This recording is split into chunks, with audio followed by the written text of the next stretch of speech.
ሰላም ሰላም እንዴት ናችሁ ቅዱሳን? ከእግዚአብሔር አባታችን ከልጁም ከኢየሱስ ክርስቶስ ሰላምና ጸጋ ይብዛላችሁ። በቤተክርስቲያን ውስጥ ጸጋንና ሕግን ለሚያቀላቅሉ አገልጋዮች ነው ይሄንን ቪዲዮ የሰራው። ወደ ዕብራውያን መልእክት ምዕራፍ 12 ከቁጥር 21 ላይ ምዕራፍ 18 ከቁጥር 18 ላይ ጀምረን ስናነብ እንደዚህ የሚል ቃል እናነባለን። ሊዳሰስ ወደምችል ወደሚቃጠልም እሳት፣ ወደ ጭጋግም፣ ወደ ጨለማም፣ ወደ አውሎ ነፋስም፣ ወደ መለከት ድምጽም፣ ወደ ቃሎቹም ነገር አልደረሳችሁም እና ይላል።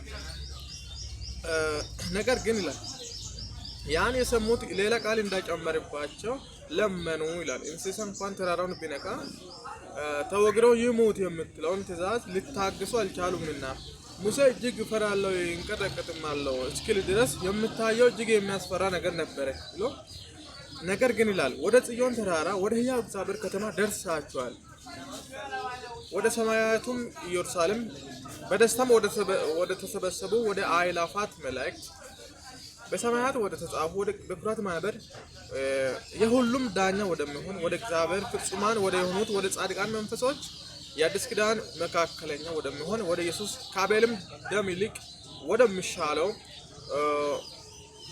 ወደ መርጨትም ደም ደርሳችኋል ይላል። ዕብራውያን 12 ከቁጥር 18 ጀምረን ስናነብ መጽሐፉ የአዲስ ኪዳን አገልጋዮችን ወይም የአዲስ ኪዳን ሰዎችን ደርሳችኋል ብሎ ያለው ወደ ጻድቃን ማህበር ወደ ላኛቱ ኢየሩሳሌም ወደ አዲስ ኪዳን መካከለኛ ወደ ሆነው ወደ ክርስቶስ ወይም ወደ ኢየሱስ ክርስቶስ ሁሉ ዳኛ ወደሚሆን ወደ እግዚአብሔር ደርሳችኋል፣ በሰማያት ወደ ተጻፉ ወደ በኩራት ማህበር ደርሳችኋል ይለናል። ስለዚህ አሁን አንዳንድ ሰዎች ዕብራውያን መጽሐፍን ሲያነቡ ችግራቸው ምንድነው? ሊዳሰስ ወደምችል ወደሚቃጠልም እሳት፣ ወደ ጭጋግም፣ ወደ ጨለማም፣ ወደ አውሎ ነፋስም፣ ወደ መለከት ድምጽም፣ ወደ ቃሎቹም ነገር አልደረሳችሁምና የሚለውን ብቻ ያነቡና እዛው ይተዋሉ ማለት ነው። ይህ ደግሞ አንዳንድ ሰዎች እንደሚሉት ሁሉ ተፈቅዶልኛል ብሎ እንደፈለገ እንደሚሆን ሰው ነው የሚያደርገው ማለት ነው።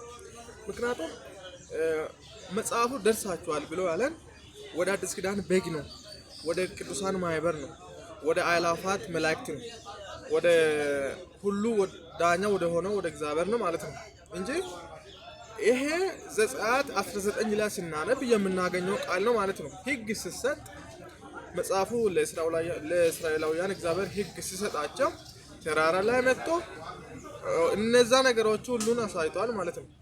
ጭጋግ፣ አውሎ ንፋስ፣ ደመና፣ የሚያስፈሩ የመለከት ድምጽ፣ ቃሎችም የሚባሉ ነገሮች እግዚአብሔር በመላእክት መካከለኝነት ለእስራኤላውያን ሕግ ሲሰጣቸው የታዩ ነገሮች ናቸው ማለት ነው። አሁን ግን የአዲስ ኪዳን አገልጋዮች ወደዛ አይደለም የደረስ ነው፣ ወደ ተሻለው ኪዳን ደርሰናል ማለት ነው። ወደ ተሻለው ቤተ መቅደስ ገብተናል፣ ወደ ተሻለው ኪዳን ገብተናል ማለት ነው። ከፍየሎች እና ከኮርማዎች ደም ይልቅ ከአቤልም ደም ይልቅ ለሁሉም ዳኛ ወደ ሆነው ወደ እግዚአብሔር የአዲስ ኪዳን መካከለኛ ወደ ሆነው ወደ እግዚአብሔር ልጅ ወደ ኢየሱስ ክርስቶስ ደርሰናል፣ ገብተናል ኦልሬዲ። ጳውሎስም ለዚህ ነው ሕይወታችሁ ተሰውሯል ከክርስቶስ ጋር በእግዚአብሔር ዘንድ ተሰውሯል ይለናል። ምክንያቱም እግዚአብሔር ኢየሱስን ከሙታን ሲያስነሳ በቀኙ አስቀምጦታል፣ እኛንም ከእርሱ ጋር አስቀመጠን ይላል። እኛ የተቀመጥነው ከእግዚአብሔር ጋር ወይም ከክርስቶስ ጋር ከእግዚአብሔር ቀኝ ነው ማለት ነው የተቀመጥነው። ስለዚህ እኛ የደረስነው ወደ አውሎ ንፋስ። ይሄ እኮ ነገሮች ያስፈራሉ። እነዚህ ነገሮች በጣም ነው የሚያስፈሩት። ዘጸአት 19 ላይ የተጻፉ ናቸው፣ የተዘረዘሩ ናቸው። እኛ የደረስነው ወደዛ አይደለም። ሕግ ለሙሴ ተሰጥቶ ነበረ፣ ጸጋና እውነት ግን በክርስቶስ ሆነ ተብሎ እንደተጻፈ ወደ ተሻለው ኪዳን ስለተጠራን እኛ ወደ ተሻለው ነገር፣ ወደ ተሻለው ኪዳን፣ ወደ ተሻለው መቅደስ ነው የተጠራ ነው። የአዲስ ኪዳን መካከለኛ ወደ ሆነው ወደ ክርስቶስ ደም ነው። በክርስቶስ ደም ወደ እግዚአብሔር መግባት አግኝተናል። ቅድስተ ቅዱሳን መግባት ሆኖልናል በክርስቶስ በማመናችን ማለት ነው። ስለዚህ አሁን በክርስቶስ አምኖ ለዳኑ ሰዎች እነዚህ ነገሮችን አልደረሳችሁምና ብሎ ማስተማር ደግሞ it is big sin ማለት ነው። ይህ በጣም ትልቅ ኃጢአት ነው ማለት ነው። አንድ ሰው በዳኑ አገልጋዮች ወይም በዳኑ ሰዎች መካከል ተነስቶ እናንተ ገና አልደረስንም፣ ብዙ ነገር አለ፣ ሊዳሰስ የማይቻል እሳት አለ፣ የሚቃጠል እሳት አለ፣ ጭጋግ አለ፣ ደመና አለ፣ አውሎ ንፋስ አለ፣ ጨለማ አለ፣ የመለከት ድምፅ አለ ያሉ ተራራን ያጤሶ ያ እንትኑ የእግዚአብሔር ድምፅ መጥቷል ማለት ነው። እግዚአብሔር ድምፁን ይዞ ወደ ተራራው ወርዶ እስራኤላውያንን በጣም ነው ያስፈራቸው። በጣም ነው የፈሩት። እስራኤላውያን ተስፋ ነው የቆረጡት እና ኢየሱስ ክርስቶስ የተሻለው ነገር ይዞልን ስለመጣ በተሻለው ኪዳን ለመመላለስ የተሻለው ትምህርት መማር ያስፈልጋል። ነገረ ክርስቶስን ወይም ክርስቶሎጂን በመገባ መማርና ማስተማር ያስፈልጋል። አንድ ሰው ነገረ ክርስቶስን ወይም ስለ አዲስ ኪዳን ነገር በተማረ ቁጥር ህይወቱ እየታደሰ ይሄዳል ማለት ነው። ምክንያቱም ልባችሁ በመታደስ ተለወጡ እንጂ ይህን ዓለም አትምሰሉ ተብሎ ስለተጻፈ ማንም በክርስቶስ ቢሆን ልቡን እያደሰ መኖር አለበት ማለት ነው። አሁን መታወቂያ ቀበሌ ደን እንደምናድሰው ማለት ነው። ምክንያቱም ልባችን ብቻ ነው መታደስ ያለበት። አሁን አንድ ሰው ወደ ክርስትና ዓለም ከመጣ በኋላ ፊቱን መቀየር አይችልም፣ እጁን መቀየር፣ እግሩን መቀየር አይችልም። የሚቀየረው ደግሞ ምንድነው? ልብ ነው ማለት ነው። የሚታደሰው ልብ ነው። ስለዛ ነው እግዚአብሔር ቃል ልብሳችሁን ቀይሩ አይልም፣ ፊታችሁን ቀይሩ እንደዛ ሆኖ አይልም፣ ልባችሁን ቀይሩ ይላል። እና ልባችን መቀየር ያለበት ወደ ተሻለው ነገር ለመግባት የተሻለ አእምሮ ይዘን መግባት ያለብን ማለት ነው።